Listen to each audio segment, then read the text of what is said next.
नमस्कार, खबर भित्रको खबरमा स्वागत छ। म सरोज पौडेल।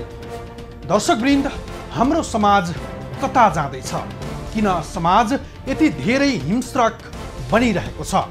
घर घरमै महिलाहरूमाथि पाशविक रूपी हिंसा किन भइरहेको छ? शहरमा लैङ्गिक हिंसा विरुद्ध 16 दिने अभियान चलिरहेको छ। उता बस्ती बस्तीमा महिलाहरू आफन्तबाटै मारिएका छन्, सेरिएका छन्, मर्न दुरुत्साहन भएका छन्। किन? के समाजको संवेदनशीलता टुटिसकेको हो? होइन भने आफ्नै श्रीमानबाट सुर्खेत पञ्चपुरी 3 मा मीना आले मगरको हत्या र काठमाडौँ धुम्बाराहीमा आफ्नै प्रेमिकाबाट धोका पाएर पुष्पा नेउपानेले आत्मदाह किन गर्नु पर्यो? यही प्रसङ्ग लिएर उपस्थित भएका छौँ आजको खबर भित्रको खबरमा। मंगलबार एक क्रूर र हिंस्रक श्रीमानले आफ्नै श्रीमतीको हत्या गरे। सुर्खेत पञ्चपुरी 3 का अमर बहादुर आले मगरले वैदेशिक रोजगारीमा कमाएको पैसाको हिसाब किताबकै निहुमा अमर बहादुरले श्रीमती मीनाको हत्या गरे, घाँटी रेटेर। सँगै बाँचौँला सँगै मरौँला भनेर विवाह बन्धनमा जोडिएका थिए उनीहरू। तर नृशंस श्रीमान अमर बहादुरले मीनाको ज्यान लिए अनि श्रीमतीको काटिएको टाउको बोकेर प्रहरी कहाँ पुगे अमर बहादुर आले मगर।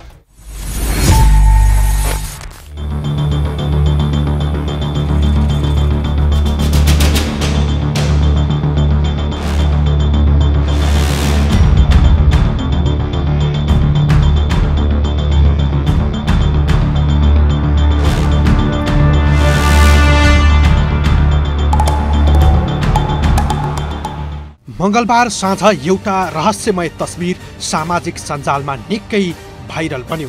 त्यो भाइरल बनेको तस्बिर थियो सुर्खेत पञ्चकुमारी 3 का अमर बहादुर आले मगरले आफ्नै श्रीमतीको हत्या गरी टाउको प्लास्टिकको थैलोमा बोकेर हिँडेको। मंगलबार दिउँसो आफ्नै श्रीमतीको हँसियाले घाँटी रेटेर हत्या गरेका थिए अमर बहादुरले। सामान्य विवादकै कारण उनले आफ्नै श्रीमती मीना आलेको हत्या गरेका थिए। 38 वर्षीय ती क्रूर र हिंस्रक व्यक्ति अमर बहादुर आले मगरले श्रीमतीको हत्या मात्रै गरेनन्, हत्यापछि श्रीमतीको टाउको प्लास्टिकको झोलामा बोकिरहेकै अवस्थामा प्रहरी फन्दामा परे। समय थियो मंगलबार दिउँसो 3:30 बजेतिर। आले परिवारका 2 छोराछोरी थिए। छोराछोरी विद्यालय गएको मौकामा निर्दयी अमर बहादुरले आफ्नै जीवन सङ्गिनीको मीनाको विभत्स र पाशविक ढङ्गले हत्या गरे। सँगै बाँचौँला सँगै मरौँला भन्ने कसम खाएर दाम्पत्य जीवन सुरु गरेका थिए उनीहरूले। तर दुष्ट र हिंस्रक श्रीमान अमर बहादुरले मीना आलेको प्राण पखेरु चुडाइदियो। मन मिल्न नसकेमा सम्बन्ध विच्छेद गरेर आफ्नै तरिकाले जिउन पनि सकिन्छ। तर आशंकाको आगोले जीवन लीला नै समाप्त भयो मीनाको। देशमा लैङ्गिक हिंसा विरुद्ध 16 दिने अभियान चलिरहेको छ। तर ग्रामीण क्षेत्रमा मीना जस्ता ग्रामीण महिला आफ्नै श्रीमानबाट काटिएका छन्। उनीहरूको जीवन समाप्त गरिएको छ, जसलाई विश्वास गरेर जन्म दिने आमा बाबु र माइती देश छोडेर अमर बहादुरकै घर संसार धान्न आएकी थिइन् मीना। तर त्यही हिंस्रक श्रीमानले ज्यानै लिएला भन्ने शङ्का सायद मीनामा थिएन होला। प्रहरी भन्छ अमर बहादुरले श्रीमतीको हत्यापछि टाउको प्लास्टिकमा राखेर सडक चोकमा निस्किएका थिए। सालकोटको मुख्य चोकमा ड्युटीमा रहेका प्रहरीले अमर बहादुरले केही शङ्कास्पद वस्तु बोकेर हिँडिरहेको देखे। आफ्नै श्रीमती अन्दाजी 30 वर्षकी मीना आलेको घाँटी काटी टाउको प्लास्टिकको थैलोमा राखेर भागिरहेका थिए उनी। यही अवस्थामा अमर बहादुर आले मगरलाई प्रहरीले पक्राउ गर्यो। उनलाई इलाका प्रहरी कार्यालय बाबिया चौरबाट खटिएको 3 जनाको प्रहरी टोलीले सोही ठाउँको पहिलेटे स्वास्थ्य चौकी पछाडिबाट पक्राउ गरेको हो। घटनास्थल सालकोट प्रहरी चौकीदेखि 2.5 किलोमिटर उत्तर पूर्वमा पर्दछ। तर प्रहरीले त थाहा पाएन नै अमर बहादुरका छिमेकीले समेत त्यो हत्याको कुनै सोहीको पाएनन्। जति बेला उनीहरूले थाहा पाए त्यति बेला अमर बहादुरले आफ्नी श्रीमतीको हत्या गरिसकेका थिए र श्रीमतीको टाउको प्लास्टिकको झोलामा राखेर घरबाट निस्किएका थिए। उनले श्रीमतीको हत्या गरी टाउको प्लास्टिकमा बोकेर निस्किएको देखेपछि उनकी भाउजूले सोधेकी थिइन्। तर मीनाको टाउको प्लास्टिकमा लिएर बाहिर अमरबहादुर आएको थाहा पाएपछि आफन्तहरूले थाहा पाएका थिए। प्रहरीका अनुसार अमरले हँसियाले घरको दोस्रो तलाको कोठामा पत्नीको हत्या गरेर टाउको प्लास्टिकमा राखेर जाँदै गर्दा उनलाई नियन्त्रणमा लिएको थियो। अमरबहादुरले प्लास्टिकमा टाउको बोकेर हिँड्दै गरेको देखेपछि स्थानीयले प्रहरीलाई खबर गरेको प्रहरीको भनाइ छ। मिति 2079 8 महिना 20 गते अन्दाजी 1500 बजेको समयमा जिल्ला सुर्खेत पञ्चपुरी नगरपालिका वडा नम्बर 3 तोकमे बस्ने वर्ष 38 को अमरबहादुर आले मगरले निजको श्रीमती मीना कुमारी आले मगरलाई आफ्नो घर कोठामै चाहिँ मारेको भन्ने जानकारी पनि प्राप्त भयो। निज मृतक को श्रीमान अमरबहादुर आले मगर के अरे चाहिँ बाटोमा हिँड्दै गरेको अवस्थामा प्रहरी नियन्त्रणमा लिएर थप अनुसन्धानको लागि जिल्ला प्रहरी कार्यालय सुर्खेतको हिरासतमा राखेर हामीले ज्यान सम्बन्धी कसुरमा अनुसन्धान गरिरहेछौँ। सँगै जिउने सँगै मर्ने कसम खाएर वैवाहिक जीवनमा जोडिएका थिए मीना र अमरबहादुर। तर श्रीमान र श्रीमती बीचको आशंकाले जघन्य घटना घट्यो। श्रीमानको माया र साथ पाउनु पर्ने हो मीनाले, तर दुर्भाग्य उनी आफ्नै श्रीमानबाट मारिनु पर्यो। जीवन साथी मानेर उनले जे जति विश्वास गरिन् अन्तमा श्रीमान नै काल बनेर आयो। लाउँ लाउँ खाउँ खाउँ भन्ने 30 वर्षको उमेरमै मारिनु पर्यो। मीनाको हत्यापछि घर उजाडियो, परिवार छिन्न भिन्न भयो भने समाज अपराधको त्रासमा बाँच्न विवश भयो।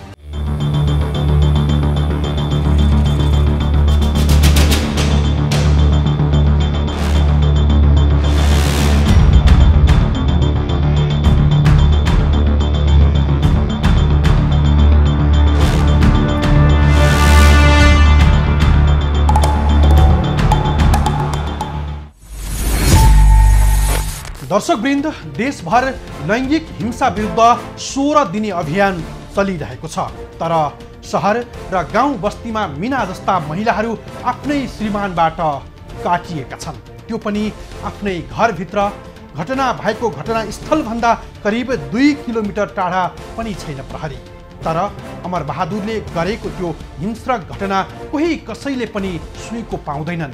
तर आफ्नै श्रीमती हत्या गर्नेले प्लास्टिकको थैलोमा काटिएको टाउको बोकेर निस्कदा मात्रै समाज र प्रहरीले थाहा पाउँछ। आफ्नै श्रीमानबाट हत्या हुनुको भित्री कारण के थियो त? थप प्रसङ्ग जोड्नेछौँ, तर छोटो विश्रामपछि। दर्शकवृन्द, प्रहरीको प्रारम्भिक अनुसन्धान भन्छ श्रीमान श्रीमती बीचको अविश्वास हो। अविश्वासको कारण पनि वैदेशिक रोजगारी हो। 10 वर्ष लामो वैदेशिक रोजगारीमा रहेका अमरबहादुरले पैसाकै कारण आफ्नै श्रीमती मीना आलेको हत्या गरे। क्रूर, हिंस्रक र निर्दयी श्रीमानको हातबाट मीनाले अनहाकमै ज्यान गुमाए। वैदेशिक रोजगारीले सिर्जना गरेको अविश्वासले घर रित्तियो, परिवार भाँडियो र बालबच्चा टुहुरा भए।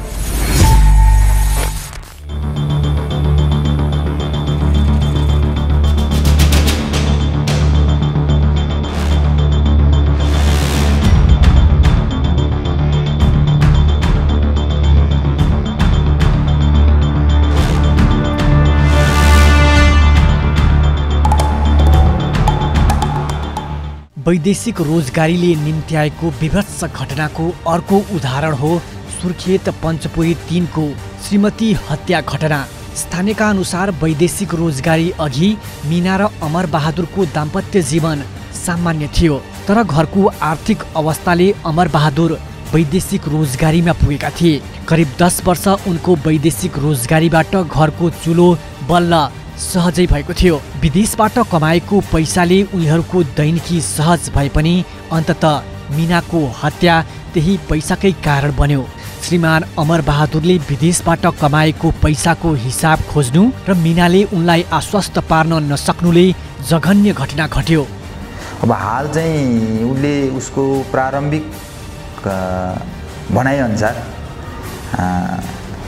ऊ वैदेशिक रोजगारमा केही समय विदेशमा बसेको र विदेशबाट उसले पठाएका पैसाहरू हिनामिना गरेको भन्ने आरोप छ र श्रीमतीको गतिविधिहरूप्रति शङ्का उपशङ्का गर्ने र श्रीमतीले भनेको नमान्ने, उसलाई चाहिँ अब श्रीमतीले मानसिक टर्चर गर्ने भन्ने उसले चाहिँ प्रहरीमा आएर जानकारी गराएको छ। प्रहरीको प्रारम्भिक अनुसन्धान अनुसार पञ्चपुरीको श्रीमती हत्या प्रकरण वैदेशिक रोजगारीले निम्त्याएको देखिन्छ।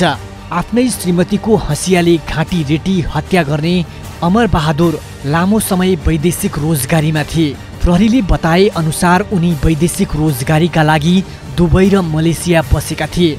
अमर बहादुरले झन्डै 10 वर्ष वैदेशिक रोजगारीमा बिताएका थिए। पछिल्लो समय अमर बहादुर भारत गएका थिए। विदेशमा राम्रै कमाइरहेका उनले सबै रकम श्रीमतीलाई घरमा पठाउने गर्थे, तर त्यही रकमको हिसाब किताब नमिल्दा उनले आफ्नै श्रीमतीलाई हत्या गर्न समेत पछि परेनन्। पछिल्लो समय त्यही पैसाको हिसाबमा अमर र मीना बीच विवाद भइरह्यो। अमर बहादुरले आफूले विदेशबाट पठाएको पैसाको हिसाब किताब खोजी गरे। अमरले हिसाब खोज्दा मीनाले घर खर्चमा सकिएको भन्ने जवाब फर्काउँथिन्। त्यतिका वर्ष विदेशमा बसेर कमाएको रकम घर खर्चमा मात्रै कसरी सकियो? बारम्बार अमर बहादुरको प्रश्न त्यही हुन्थ्यो मीनासँग।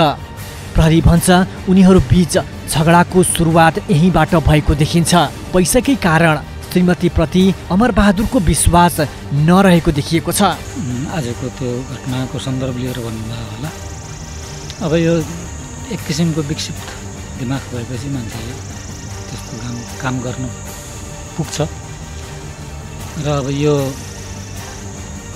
हाम्रो अब विपसनाको दृष्टिमा विपसनाले धर्म बिनाको कुनै पनि चिजको चाहिँ त्यति लामो अर्थ रहँदैन भन्नुहुन्छ गुरुजीले।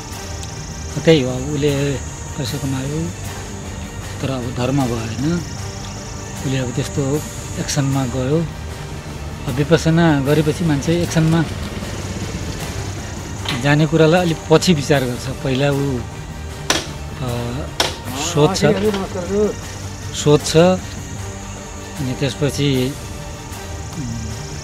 त्यसको विश्लेषण गर्छ अनि त्यसको असर सकारात्मक आउने भए गर्छ, नआउने भए गर्दैन। त्यस कारण धर्म बिनाको कर्म हो। धर्म बिनाको कर्म दुःखदायी नै हुन्छ। अब हामी विपसनाको दृष्टिकोणले भन्दा त्यसरी नै भन्नुपर्छ। अमर र मीना बीच पैसाकै कारण झगडा भएर हत्यासम्म भए पनि अमरले कति पैसा पठाएका थिए भन्ने कुनै यकिन विवरण छैन। पैसाकै कारण श्रीमती हत्या गरेको अमर बहादुरले श्रीमतीको पटक पटक सम्बन्ध विच्छेद गर्छु भनेको उनले प्रहरी बयानमा भनेका छन्। अमर विदेशबाट आउँदा मीना माइती घरमा थिइन्। माइतीबाट घर आएको पनि 2-3 दिन मात्रै भएको बताइएको छ। माइतीबाट आएको 3 दिनमै उक्त घटना घटेको थियो। सुर्खेत पञ्चपुरी 3 को पछिल्लो घटना हो। यस्तो घटना धेरै घटेका छन् देशभर। वैदेशिक रोजगारीकै कारण अमर बहादुर जस्ता हिंस्रक श्रीमानले श्रीमतीको हत्या गरेको घटना छन्, जसबाट धेरै परिवारको बिचल्ली भएको छ। घर तहस नहस भएको छ। छोराछोरी टुहुरा भएका छन्। सयौं महिलाहरूको जीवन लीला समाप्त भएको छ। समाजमा अपराधको बढोत्तरी भएको छ। यदि स्वदेशमै रोजगारी हुन्थ्यो भने मीना जस्ता श्रीमतीहरूले आफ्नै श्रीमानबाट घाँटी रेटी हत्या गर्ने हिंस्रक र क्रूर घटना घट्ने थिएन, जसका कारण समग्र मुलुकको कानुन र समाजका लागि गम्भीर चुनौती बन्ने थिएन होला। यसर्थ मीनाको हत्या गर्ने श्रीमान अमर बहादुरलाई हदैसम्मको कानुनी कारबाही गरी यस्ता घटना दोहोरिन नदिन राज्य नै गम्भीर बन्नु पर्ला।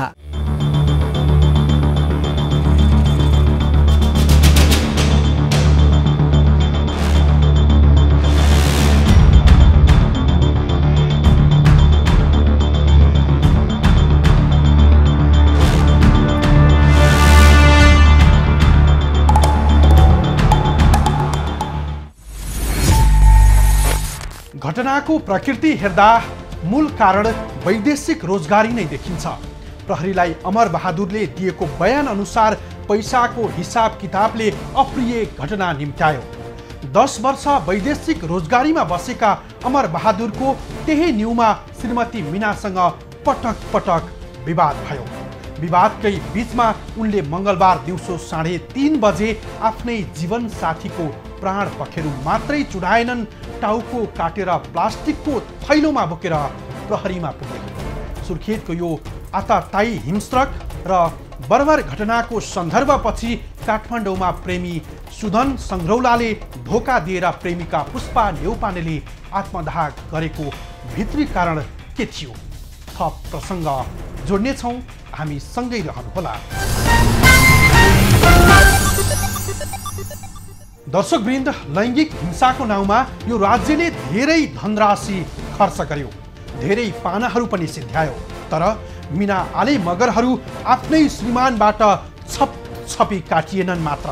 राजधानीमै प्रेमिकाको धोकाले आफ्नै शरीरमा पेट्रोल खनाएर आत्मदाह गरिन् पुष्पा न्यौपानेले। पुष्पाले सुदन संग्रौलासँग जनै सुपारी गरेकी थिइन् गएको भदौ 18मा, तर लगन गाँठो कस्ने बेलामा पुष्पाले धोका खाइन्। यही कुराले विक्षिप्त भएकी पुष्पाले मृत्यु रोजिन् र सुदनको घर अगाडि शरीरमा पेट्रोल खनाएर जलिन्, तर उनको प्रेमी सुदन संग्रौला रमिते बनेर पुष्पा जलेको टुलु टुलु हेरेर बचिरहे।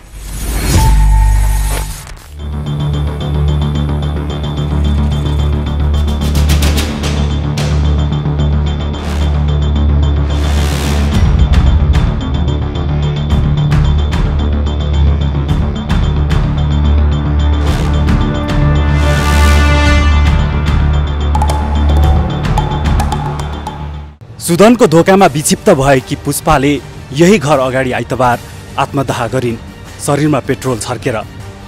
तर निष्ठुरी प्रेमी त्यो सुदनले जलिरहेको पुष्पालाई टुलु टुलु हेरिरहे। सँगै बाँचौँला सँगै मरौँला भन्दै प्रेम सम्बन्धमा जोडिएका थिए 1 वर्ष अघि पुष्पा न्यौपाने र सुदन संग्रौला। दाम्पत्य जीवन प्रारम्भ गर्न भन्दै गएको भदौमा जनै सुपारी समेत गरेका थिए पुष्पा र सुदनले, तर सुदनले यो बाचा पुरा गरेनन्। धोका दिए पुष्पालाई बिहेको लगन जुराउने समयमा। बिहेको लगनको पर्खाइमा थिइन् पुष्पा, तर सुदनले पुष्पासँग जे जसरी प्रेम गरे त्यो प्रेममा उनले धोका मात्रै दिएनन्, बिहेको लागि जनै सुपारी समेत तोडिदिए। जसले विक्षिप्त बनेकी थिइन् पुष्पा, सुदनबाट पटक पटक मानसिक यातना भोग्दै आएकी पुष्पाले आइतबार आफ्नै शरीरमा पेट्रोल खनाएर आत्मदाह गरिन्, राजधानीको थुम्बराही पिपल बोटमा रहेको सुदनकै घर अगाडि। बिहेको लगनको पर्खाइमा रहेकी पुष्पामाथि सुदनले धोका दिए। त्यही धोकाले विक्षिप्त भएर उनले आत्मदाह गरेको बताउँछन् नेपाल प्रहरीका प्रवक्ता टेक प्रसाद राई। अर्को कुरा, अब तपाईँले धुम्बराईको कुराहरू गर्नुभयो। धुम्बराईमा चाहिँ के मेन कारण के देखिन्छ भने मैले सांस्कृतिक कारण होइन, एउटा संस्कृति छ नि हाम्रो चाहिँ इन्गेजमेन्ट भइसकेपछि टुट्नु हुँदैन। त्यसमा प्लस सामाजिक कारण होइन। ल मेरो चाहिँ अब इन्गेजमेन्ट भइसक्यो हुन त अब अनुसन्धान भइरहेछ, तर अहिले जनरली अहिलेसम्मको हेर्दाखेरि चाहिँ होइन जस्तो चाहिँ एकदेखि अर्को बिहा गर्नुहुन्न, यसरी टुट्नुहुन्न भन्ने छ नि त हाम्रो सामाजिक सांस्कृतिक मूल्य मान्यताहरू, त्यो पनि हो। तर मेन कारण भनेको चाहिँ अहिले चाहिँ आर्थिक कारण, सामाजिक कारण, सांस्कृतिक कारण र अहिले चाहिँ प्राविधिक कारण। प्राविधिक चाहिँ एउटा मिन्स के माध्यम। सँगै बाँचौँला सँगै मरौँला भनेर बाचा बन्धनमा बाँधिएको सुदनले पुष्पा जलिरहँदा टुलु टुलु हेरिरहे। पुष्पा छटपटिरहिन्। अन्तमा उपचारको क्रममा उनको सोमबार मृत्यु नै भयो। बुद्धनगर घर भएकी 27 वर्षीय पुष्पा न्यौपानेले सुदन संग्रौलाको घर बाहिर पुगेर साँझ 7:15 बजे आफूलाई आगो लगाएकी थिइन्। सख्त घाइते भएको अवस्थामा युवतीलाई कीर्तिपुर स्थित कीर्तिपुर अस्पतालमा लगिएको थियो। उपचारका क्रममा सोमबार साँझ 9:22 मृत्यु भएको थियो। मृतक युवती पुष्पा र सुदनबीच शनिबार मात्रै इन्गेजमेन्ट तोडिएको थियो। केटा पक्षले केटीको घर पुगेर जनै सुपारी फिर्ता गर्दै विवाह तोडेका थिए। त्यसको भोलिपल्ट युवतीले केटाको घरमै पुगेर आफूमाथि पेट्रोल खनाएकी थिइन्। प्रहरीका अनुसार सुदन र पुष्पा बीच गत भदौ 18 गते इन्गेजमेन्ट भएको थियो। 1 वर्षभित्र बिहे गर्ने सहमति भए पनि 2 जनाबीच सम्बन्ध चिसिएपछि दुवै परिवार विवाह नगर्ने निर्णयमा पुगेको प्रहरीको भनाइ छ। उनीहरू 5-6 महिनादेखि प्रेम सम्बन्धमा रहेको प्रहरीको प्रारम्भिक अनुसन्धानबाट खुलेको छ। प्रहरीले सुदनलाई पक्राउ गरेर अनुसन्धान अगाडि बढाएको छ। व्यवसाय गर्दै आएका सुदन मृतक युवतीको परिवारसँगको व्यापारिक सम्बन्धका आधारमा नजिकिएका थिए। प्रहरीले आत्महत्या दुरुत्साहन मुद्दामा सुदनलाई पक्राउ गरेर अनुसन्धान अगाडि बढाएको काठमाडौँ प्रहरी परिषदले जनाएको छ। पुष्पाका आफन्तले सुदन र उनको परिवारले निरन्तर मानसिक यातना दिएको र जबरजस्ती विवाह तोडेको आरोप लगाएका छन्। उनीहरूले जाहेरीमा उल्लेख गरेका छन्, मङ्सिर 17 गतेका दिन प्रतिवादीहरू बुद्धनगर घरमा आई हामी विवाह गर्न सक्दैनौँ, विवाह क्यान्सल गरौँ भन्दै जनै सुपारी कार्यक्रममा लिएको दक्षिणा एवं गरगहना समेत फिर्ता गरी प्रतिवादीहरूले मानसिक यातना दिए र यसै गरी घटना घट्नु अगाडिसम्म प्रतिवादीहरूले मानसिक यातना दिँदै आएका थिए, जाहेरीमा भनिएको छ। आफन्तका अनुसार विवाह तोडेको भोलिपल्ट आइतबार सुदन र उनको परिवारले पुष्पालाई घरमा बोलाएका थिए। उनीहरूले मानसिक यातना दिएपछि पुष्पाले आफूसँग मर्नुको विकल्प नभएको केटा पक्षलाई पटक पटक भनेको पनि जाहेरीमा उल्लेख छ। मृतक युवतीका परिवारले सुदन, उनका दाइ र आमा बुवा विरुद्ध किटानी जाहेरी दिएका छन्। अदालतले सुदनलाई मात्रै थुनामा राख्नका लागि म्याद दिएको छ। पुष्पाले आफ्नो जीवन त गुमाइन्, तर उनलाई धोका दिएर आत्मदाह गर्न दुरुत्साहित गर्ने सुदन सङ्ग्रौलालाई कडा कारबाही होस्, जसले पीडित परिवारले न्यायको महसुस गरून् भने पुष्पाको आत्माले शान्ति पाओस्।